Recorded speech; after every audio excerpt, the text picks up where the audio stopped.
ऐ मेरी ज़मीं, अफ़सोस नहीं जो तेरे लिए 100 दर्द सहे। महफूज रहे तेरी आन सदा, चाहे जान मेरी ये रहे ना रहे। ये भावनाएं हैं बॉर्डर पर तैनात उन सभी वीरों की जो इस देश की रक्षा कवच बनकर वहाँ निडरता से खड़े हैं। दो देशों के बीच की दुश्मनी हर बार लाखों परिवारों से उनके घर के चिराग को छीन कर ले जाती है और पीछे छोड़ जाती है तो बस दर्द, अफसोस। ये दर्द सिर्फ उस शहीद का परिवार ही नहीं बल्कि पूरा देश महसूस करता है। बीते कुछ दिनों में भारत चीन सीमा विवाद पर बातचीत कर मसला हल करने पर विचार किया ही जा रहा था कि एकाएक जवाबी कार्रवाई में 20 सैनिकों की शहादत की खबर पूरे देश को झकझोर कर रख देती है।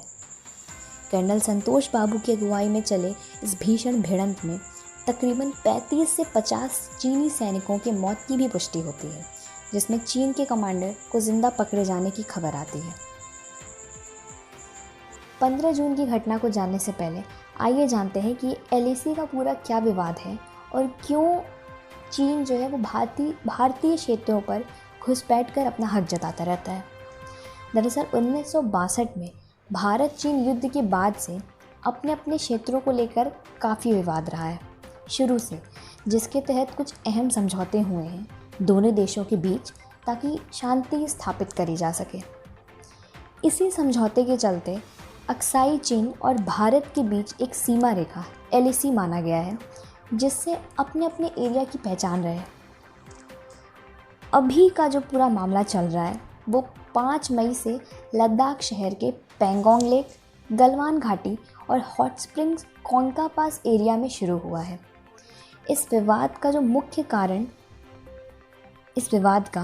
कारण चाइनीज़ ऑक्यूपाइड लद्दाख, अक्साई चीन और भारत के बीच लाइन ऑफ कंट्रोल का स्पष्ट रूप से पोजीशन ना होना है। दरअसल लद्दाख एक पहाड़ी आड़ा टेढ़ा इलाका होने के कारण वहाँ कटीली तार का बॉर्डर नहीं लगाया जा सकता, जिससे ये जो एलएसी की लोकेशन है वो दोनों देशों के नक्शे में अलग अलग है। मतलब क्योंकि एलएसी जो है वो एग्जैक्टली पोजीशन नहीं, हमें नहीं पता कि एक्चुअली में वो कहाँ लाई करती है, तो दोनों देशों का नक्शे में अलग अलग जगह पे वो दिखाया गया है। इसी की वजह से चीनी सैनिक जो हैं वो पहले भी घुसपैठ कर चुके हैं और जो वाद विवाद का जो सिलसिला है वो तब से चलता रहता है। अब अगर हम एलएसी उल्लंघन की बात करते हैं तो हम उस पर्टिकुलर फिंगर वाले लोकेशन को देखते हैं जिसे उल्लंघन करने वाला देश जो है वो पार कर रहा है। मतलब हम फिंगर्स के थ्रू ये बोल पाते हैं कि उल्लंघन हुआ है या नहीं। जैसे फिंगर्स को समझने के लिए अगर हम पेंगोंग लेक की शेप को देखें नक्शे में, तो नॉर्दर्न साइड में जो थोड़ी थोड़ी दूरी पर कुछ नुकीले एजेस जैसे बने हुए रहते हैं उन्हें हम फिंगर्स बोलते हैं, लेक की फिंगर्स बोलते हैं। जैसे बाएं तरफ से शुरू करें तो F1, F2, F3, F4, F5 करके F8 तक जाता है। F1 जो है वो वेस्ट साइड से करें अगर हम शुरू, तो ये एरिया भारत में पड़ता है और F8 तक जाता है। ये जो एरिया है ये भारत, F1 का जो एरिया है वो भारत में पड़ता है बाएं तरफ से वेस्ट की साइड से, और F8 तक जाता है जो कि ईस्टर्न साइड में जाता है। F8 जो है वो ईस्टर्न साइड में जाता है जो कि चाइना की तरफ पड़ता है। अब इंडिया का, भारत का ये क्लेम है कि एलएसी जो है वो F8 वाले एरिया पर पड़ता है, जो ईस्टर्न वर्ड डायरेक्शन में जा रहा है F8 तक का एरिया, तो एलएसी वहाँ पर है। मतलब इसके आगे का जो इतना भी एरिया है वो चाइना का है और चाइना इसके पीछे एलएसी पार नहीं कर सकता है, उसके पीछे नहीं आ सकता।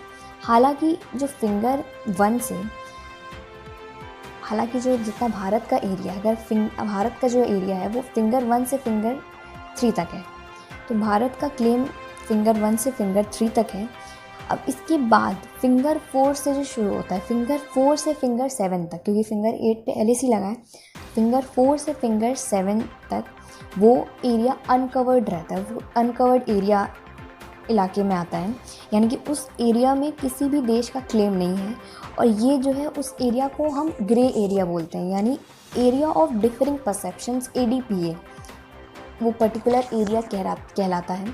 और यहाँ पे जो दोनों देशों की आर्मी है वो आकर अपना पेट्रोलिंग करेंगी, एक दूसरे पर नज़र रख सकती हैं कि क्या गतिविधियाँ चल रही हैं। पर यहाँ पर किसी भी देश का कोई अपना क्लेम नहीं रहता है कि ये उनकी ज़मीन है। पर ये जो हमने बात की, ये अभी भारत का क्लेम था, ऐसा हमारे नक्शे में है फिंगर्स को लेकर।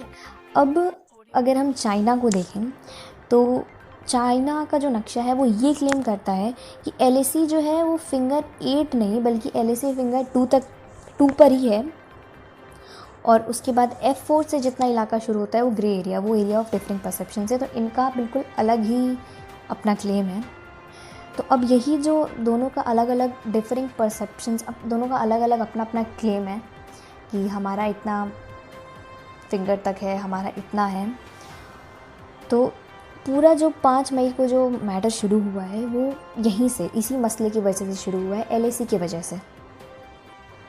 अब कहा यह जा रहा है कि LAC पर पेट्रोलिंग करते हुए चीनी आर्मी जो है वो एरिया ऑफ डिफरिंग परसेप्शंस के अंदर जो फिंगर 5 लाई करती है, जहाँ पे किसी का क्लेम नहीं है, वो उस वाले पॉइंट तक जो है वो पहुँच गई है और बलपूर्वक अपने जितनी भी सेना और हथियार है वो वहाँ पे जमा दिए, वहाँ पर जमा कर उस पूरे एरिया को अपने कब्ज़े में ले लिया है।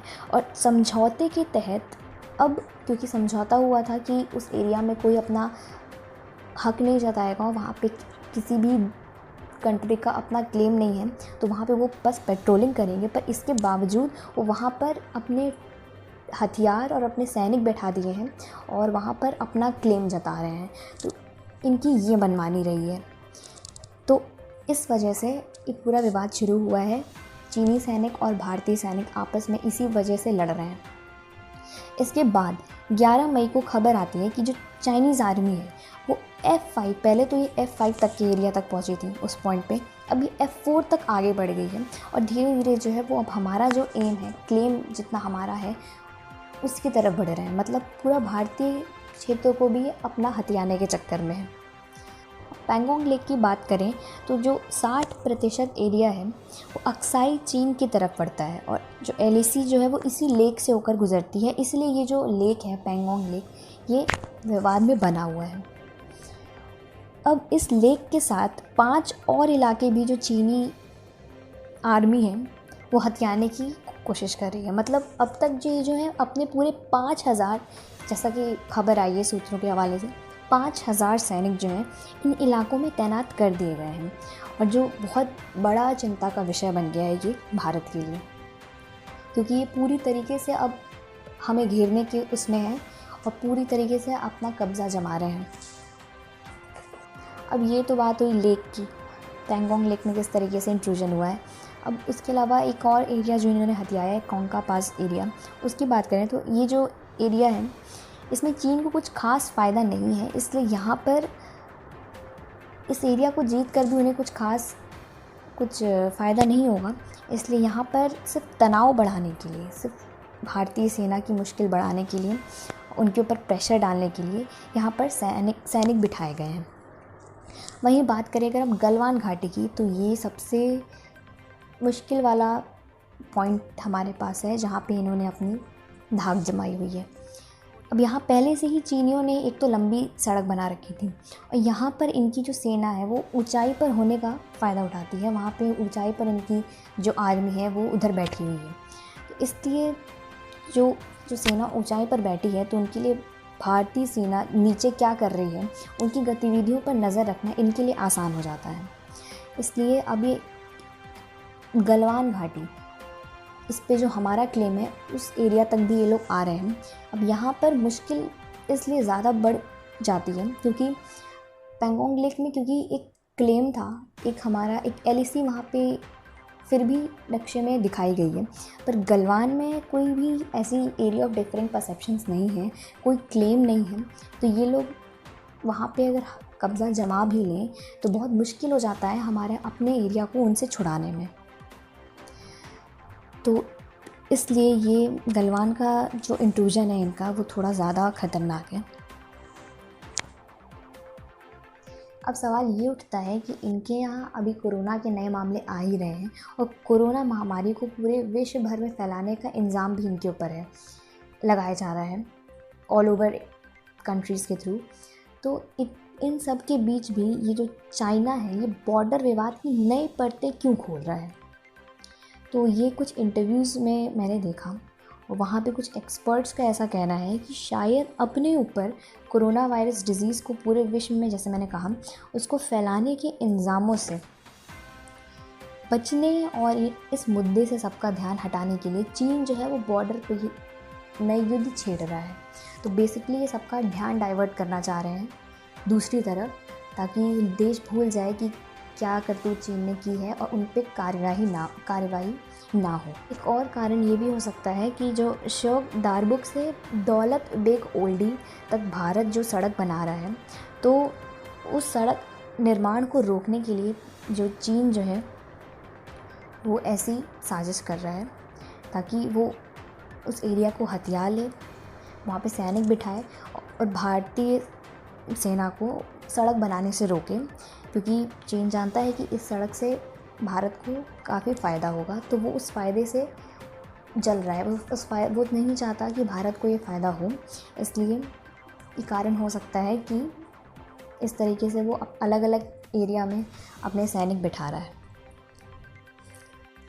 खैर, दुश्मनी लेना तो चीन की शुरू से आदत रही है, फिर चाहे वो अरुणाचल प्रदेश पर विवाद हो या तिब्बत के गुरु दलाई लामा को शरण देने पर उसका विवाद रहा हो हमसे, या तो पीओके विवाद में पाकिस्तान की तरफदारी करना हो। चीन जो है वो हमेशा से भारत के साथ जो है विश्वासघात करता आया है और ये इसका एक और नमूना है। पर भारत जो है वो हमेशा से इसी कोशिश में रहा है कि पड़ोसी देश होने के नाते दोनों के बीच संबंध अच्छे रहें और कारोबारी जो व्यवसाय, जो एक्सपोर्ट इंपोर्ट का जो चलता है वो अच्छे से चले। पर चीन की इन नई अड़ंगों ने, जो चीन की जो नई साजिशें हैं, इसके चलते अब शायद ये मुमकिन नहीं है, क्योंकि चीन ने पूरी सीमाएं लांघ दी और अब बातचीत करके या कुछ भी शांति समझौता करके अब कोई फ़ायदा नहीं है, क्योंकि चीन अपनी हरकतों से नहीं बाज आता है। अब बात करते हैं गलवान घाटी में हुए उस दिन की भिड़ंत की। जैसा कि हमने वीडियो के शुरू में बोला था कि हम इस पर आगे चर्चा करेंगे। तो ये जो पूरा मामला है वो LAC के पास हुआ था 15 जून की रात को, जब बिहार रेजिमेंट की जो एक टुकड़ी थी वो ये सुनिश्चित करने गई थी कि घाटी पर समझौते के तहत चीनी सैनिक जो है वो फिंगर 4 वाले इलाके से पीछे हटे हैं या नहीं। पर फिर वही हुआ, 10 से 12 चीनी सैनिक अब भी वहाँ मौजूद थे। अब यही देखते हुए कर्नल संतोष बाबू की अगुवाई में तकरीबन 50 भारतीय सैनिक जो हैं वहाँ पहुँच गए और बातचीत वहाँ पे शुरू हुई। धीरे धीरे करते हुए चीनी सैनिक जो है वो भी 300 की संख्या में वहाँ पे एकत्र हो गए और उनकी जो बातचीत है वो तीखी तकरार में बदल गई, जिससे जो भारतीय सैनिक जो थे वो चीन के जितने भी अवैध तंबू थे उनको उखाड़ना उन्होंने शुरू कर दिया। वहीं बदले में चीन ने भी अपना पलटवार किया। देर तक चली इस पूरी भिड़ंत में चीन के ऐसा खबर आई है कि चीन के 50 सैनिक जो हैं उनके मरने की खबर है और उनके जो कमांडर हैं उनको ज़िंदा पकड़े जाने का भी दावा किया गया है। पर इन सब के बीच में सबसे दुखद घटना यही रही है कि हमारे 20 सैनिकों की शहादत की भी खबर आई है, जो कि सबसे दुखदायी है। चीन के इस बर्बरता को अब भारत कतई बर्दाश्त नहीं करेगा। इसको देखते हुए भारत ने चीन के साथ जितने भी अपने कारोबारिक संबंध हैं, गुड्स की इंपोर्ट एक्सपोर्ट की जो भी प्रक्रिया है और जितने भी कॉन्ट्रैक्ट चीन को उन्होंने दिए हुए हैं वो सब वापस लेने का फ़ैसला किया है। और साथ ही इधर बीच हाल फिलहाल में खबर आई है कि इंडियन यूज़र्स के थ्रू जो ऐप इस्तेमाल किए जाते थे, चाइनीज़ ऐप्स, उनमें से 59 चाइनीज़ ऐप्स को अब बैन कर दिया गया। वो इंडिया में नहीं चलेंगे, कोई भी उनको यूज़ नहीं कर पाएगा। बहुत अच्छा फ़ैसला रहा है ये। और बीते दिनों ये भी खबर आई है कि लावा मोबाइल कंपनी जो है उसने अपने जितने भी मैन्युफैक्चरिंग यूनिट्स जो कि चाइना में थे उसको इंडिया शिफ्ट करने का फ़ैसला लिया है। अब देखना यही है कि आगे आने वाले दिनों में अब क्या बड़े बदलाव देखने को मिलते हैं और क्या नई रणनीतियाँ अपनाता है भारत और चीन। तब तक हम अपनी तरफ से तो इतना ही कर सकते हैं कि चाइनीज़ ऐप्स का हम बहिष्कार कर सकते हैं, नहीं खरीदें। अब बहिष्कार करने का मतलब बॉयकॉट करना ये नहीं है कि अब आपने जितना भी सामान ले लिया है तो उसे हम फेंकें, बर्बाद करें या उसको इस्तेमाल करना बंद कर दें। नहीं, अब आगे से जो भी सामान लेंगे ये ध्यान में रखना है कि वो चाइनीज़ बेस्ड ना हो, इंडियन बेस्ड प्रोडक्ट्स हों और हम अपने मार्केट को ज़्यादा इजाफा दें, उसको ज़्यादा प्रमोट करें।